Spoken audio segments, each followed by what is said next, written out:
สวั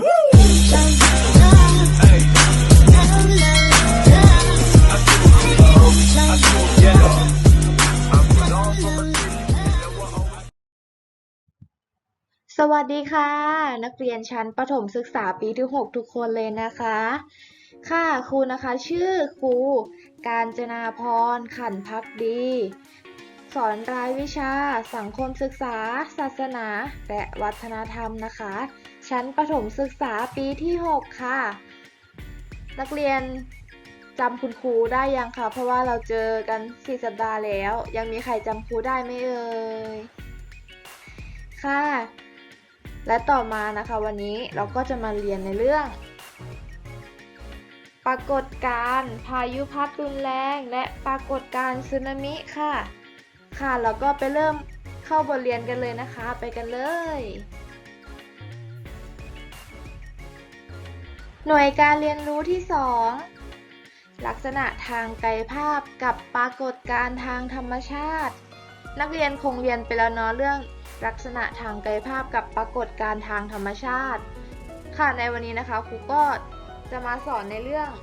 ปรากฏการณ์พายุพัดรุนแรงและปรากฏการณ์สึนามิค่ะ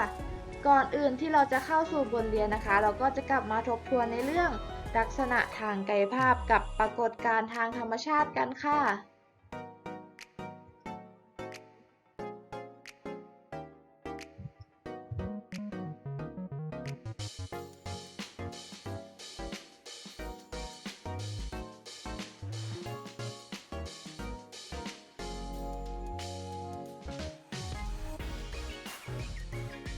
ลักษณะทางกายภาพกับปรากฏการณ์ทางธรรมชาติใครจำได้บ้างคะว่ามันคืออะไร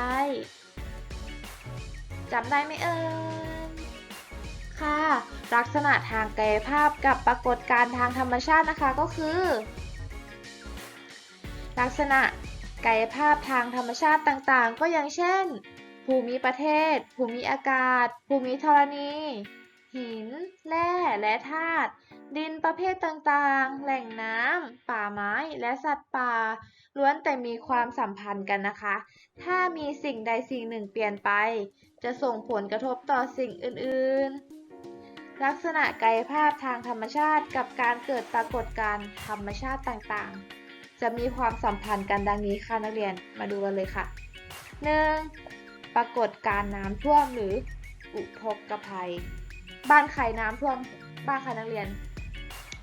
บ้านใครเคยน้ำท่วมบ้างคะมีไหมเอ่ยไม่มีเนาะ 2. ปรากฏการณ์ดินโคลนถล่มปรากฏการณ์นี้นะคะก็จะเกิดในบริเวณส่วนมากมันจะเกิดตรงที่มีเขาเนาะมันจะมีดินโคลนถล่มลงมา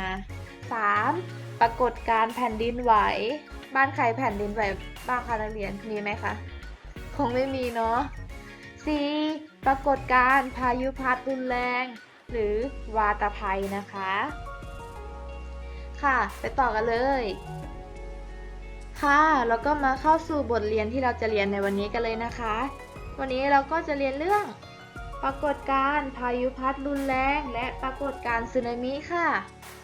แล้วก็มาเริ่มกันเลยนะคะปรากฏการณ์พายุพัดรุนแรงใครทราบบ้างคะว่ามันคืออะไรใครทราบบ้างคะยกมือหน่อยเร็วค่ะปรากฏการณ์พายุพัดรุนแรงหรือวาตภัยนะคะหมายถึง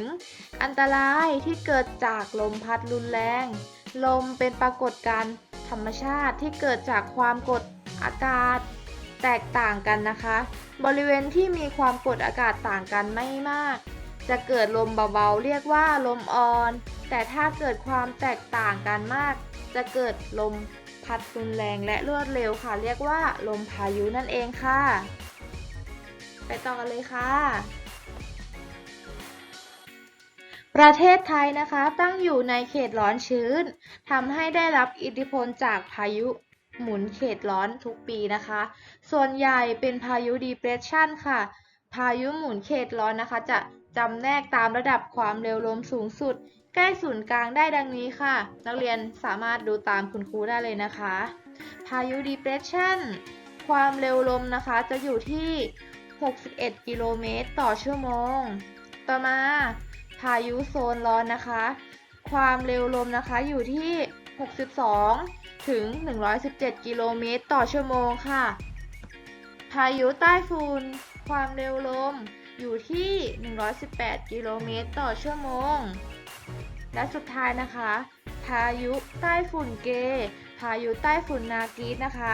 ความเร็วลมนะคะมากกว่า118กิโลเมตรต่อชั่วโมงเป็นพายุมหาวัตภัยทำลายชีวิตและทรัพย์สินของ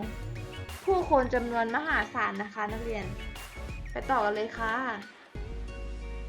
ต่อมาการเตรียมการป้องกันอันตรายจากพายุนะคะมีอะไรบ้างไปดูกันเลยค่ะ 1. ติดตามสภาวะอากาศฟังคำเตือนจากกรมอุตุนิยมวิทยาอย่างสม่ำเสมอนะคะ 2. สอบถามแจ้งสภาวะอากาศร้ายแก่กรมอุตุนิยมวิทยาและ 3. ซ่อมแซมอาคารให้แข็งแรงเตรียมป้องกันภัยให้สัตว์เลี้ยงและพืชผลการเกษตรนะคะและต่อมาสุดท้าย 4. เตรียมเครื่องอุปโภคบริโภคไฟฉายแบตเตอรี่วิทยุกระเป๋าหิ้วติดตามข่าวสารนะคะต่อมาปรากฏการณ์สึนามินะคะ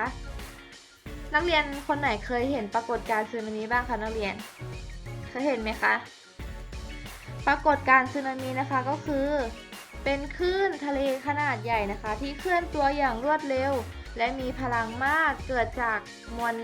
น้ำในทะเลและมหาสมุทรนะคะได้รับแรงสั่นสะเทือนอย่างรุนแรงจนกลายเป็นคลื่นกระจายตัวออกไปจากศูนย์กลางของการสั่นสะเทือนนั่นเองค่ะ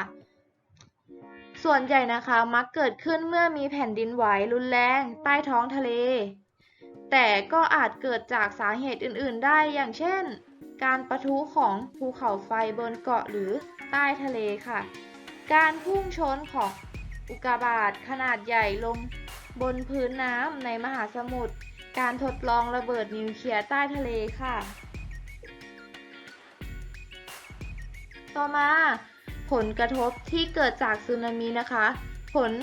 ของคลื่นสึนามิที่มีต่อสิ่งแวดล้อมและสังคมค่ะก็จะมี1นะคะทำให้แผ่นเปลือกโลกขยับค่าพิกัดทางภูมิศาสตร์นะคะคลาดเคลื่อนไป 2. ส่งผลให้สภาพพื้นที่ชายฝั่งทะเลนะคะเปลี่ยนแปลงไปในช่วงเวลาอันสั้น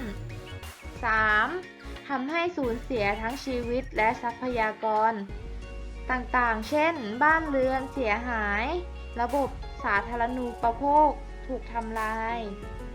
4. ส่งผลกระทบต่อระบบนิเวศเช่นสัตว์น้ำบางประเภทเปลี่ยนที่อยู่อาศัยค่ะและ 5. กระทบต่อการประกอบอาชีพของประชาชนเช่นการทำประมงการค้าขายบริเวณชายหาดและสุดท้ายนะคะ 6. ส่งผลกระทบต่อธุรกิจการท่องเที่ยวทำให้นักท่องเที่ยวนะคะลดลงนั่นเองค่ะต่อมานะคะการป้องกันภัยจากสึนามิมีอะไรบ้างมาดูกันเลยค่ะ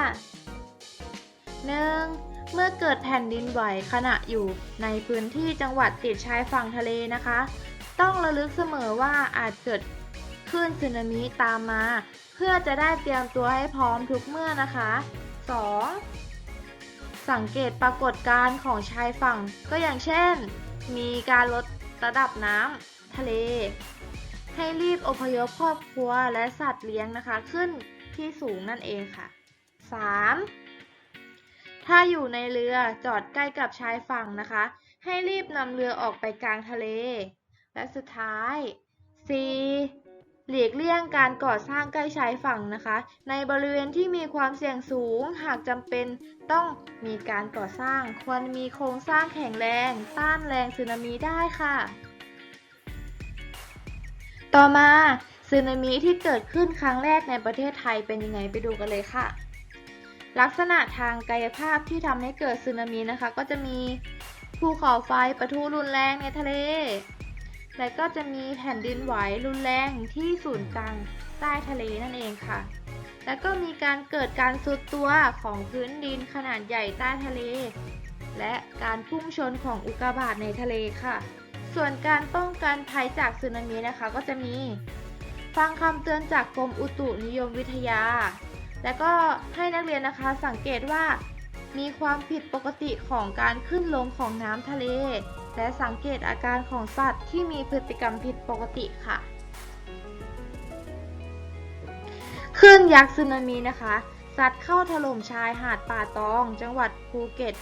ในปี